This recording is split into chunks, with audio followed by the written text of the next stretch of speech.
Well, I think one of the things we learned about individualized funding early on is that money is not enough.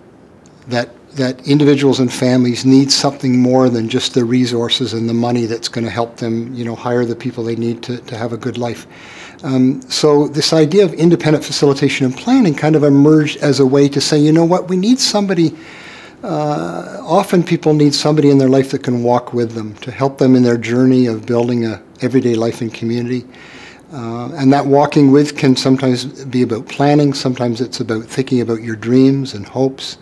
This is very strength-based work. It's really having somebody walk with you who takes the time to get to know your strengths, gets to know your gifts, gets to know your skills and your dreams and your hopes. And I think that intentions that people have then are captured over time. So the whole idea of independent facilitation and planning is to have somebody who gets to know you and gets to know you well. And as somebody gets to know you well, then they start to appreciate the different ways that you can participate and the different ways you can contribute. Our experience in Ontario is that when you have on the ground independent facilitation and planning, that people who have individualized funding then have somebody they can go to that helps them begin to use that funding in a very creative and innovative way. Not to be necessarily stuck in a menu of programs that might be offered, or stuck in, or not necessarily just purchasing services, but actually creating something in community that's really tailored to that particular person. Well, case management really came into play as a way to kind of coordinate services for people. So if somebody had, 2 or 3 services in their life, the case manager was really about coordinating services and helping people think about what those services mean. And it's an interesting use of the term, right? If you think about managing a case or managing a situation. Independent facilitation is quite different because we're less focused on coordination and management, and we're more focused on the person themselves and the personhood and how people express themselves as citizens, as neighbors, as friends. So a lot of the independent facilitation work is really about 2 essential things. One is about building relationships. So it's about who is in the person's life. We often ask the who question. Who could we invite into this person's life? Who would know something about the passions that this person cares about? Who could we find as allies in this journey as this person builds a life and community? So a lot of independent facilitation and planning is really about building those networks of support and those relationships. The other piece of it is really about helping people connect with community. And sometimes we think in terms of the craft of facilitation, we would say that one of the principles would be that community is the first resort. So regardless of what a person wants or needs, we always think about community first and services second. Whereas a case manager probably has it reversed, probably thinks about services first, and then, if at all, they think about community. So if you think about community as a first resort, we're walking with the person in terms of helping them build a life in community and connecting then with the resources that they need or the places that they want to participate in that really respect and reflect their strengths, their needs, their hopes and dreams. I think the craft of facilitation is really emerging across the country as we're learning more and more how to walk with people. And some of the skills that we found are really important. Probably the first and most important one is the idea of deep listening. That you really have to be able to listen and notice how the person is expressing themselves, who in the person's network or system of support and family really care about this person. So deep listening is certainly one of the skills. I think one of the other important skills is the ability to reframe things.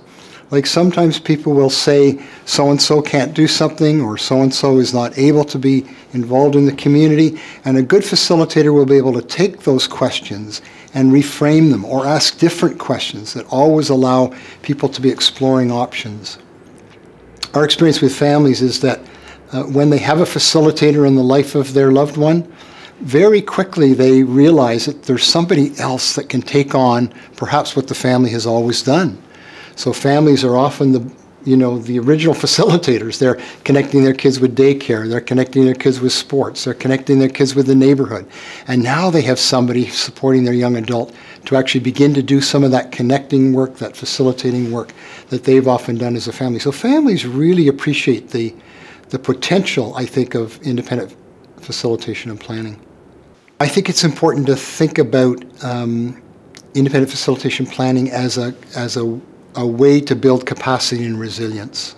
So if we're trying to build capacity and resilience, then we need to ask, what kind of approach would make sense to do that? I think it always starts with values. It always starts with having really strong values. So when I see the communities that have done this well, I think they ground their work in two key values: self-determination, where people have choice and voice, and they ground it in community. So when you think about self-determination and community together, that's really the place where we begin to build and design independent facilitation. I think more than that, though, what we need to do is then take those values and values and begin to develop the principles that make sense of how those are going to be expressed. So an independent facilitation and planning organization will be very principle-driven. It'll have principles such as, the person and the people that they care about decide who's in their life and when they're in their life. I mean, think about that principle and how it differs from an old story where we decided all those things for a person. Another principle might be community as a first resort. And if you think about that principle, then you begin to design an independent facilitation and planning entity or organization around a whole series of important principles. And then I think the final thing you do is you think about, what are the functions that facilitators really need to carry out, and to stay clear and focused on those functions, and to make sure that you've got training and safeguards so that facilitators in fact can do those functions in an effective way.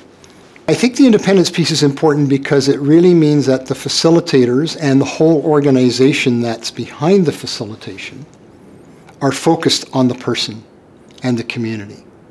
And unfortunately what we found is when planning and facilitations happen within service agencies, it's often on the edge of somebody's desk. So that's one of the problems. The other problem is sometimes there's a conflict of interest. And so I'm a facilitator in an agency and I have a whole menu of programs that I'm offering you, but I'm also offering you planning and facilitation.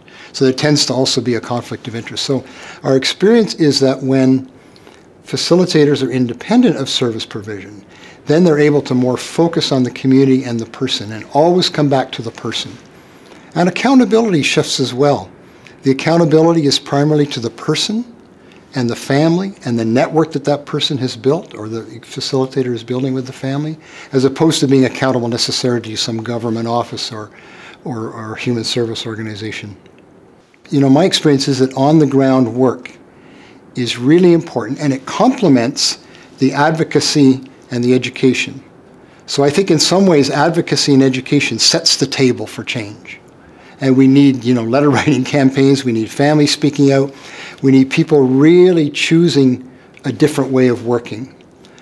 But then we need on-the-ground models and examples of what it could look like. So that when you bring those two together, often governments then have a place to look and a place to say, oh, okay, so these folks are actually doing it on the ground. If we're going to think about a policy in that area, we've actually got some concrete examples of what it might look like.